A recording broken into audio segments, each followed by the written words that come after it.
الحمدللہ والصلاة والسلام علی رسول اللہ۔ علاجی بتی کے استعمال سے روزہ فاسد نہیں ہوتا۔ سوال کیا گیا ہے، میں رمضان میں دن کے وقت تھکاوٹ اور سر درد محسوس کرتا ہوں۔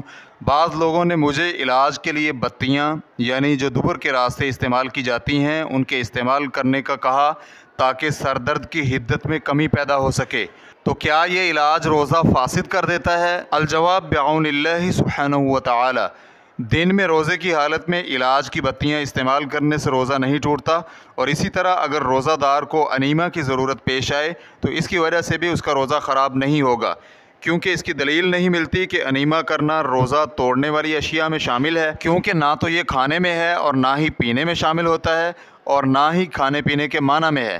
شیخ الاسلام ابن تیمیہ رحمہ اللہ نے الاختیارات میں کہا ہے، سرما ڈالنے اور انیمیا کرنے سے روزہ نہیں ٹوٹتا۔ بعض اہل علم کا یہی کہنا ہے۔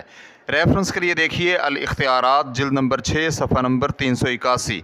اور شیخ ابن عثیمین رحمہ اللہ الشرح الممتع میں کہتے ہیں، اس مسئلہ میں راجح قول شیخ الاسلام ابن تیمیہ رحمہ اللہ ہی کا قول ہے، یعنی انیمیا سے روزہ نہیں ٹوٹتا۔ ریفرنس کے لیے دیکھیے الشرح الممتع جلد نمبر 6 صفحہ نمبر 381۔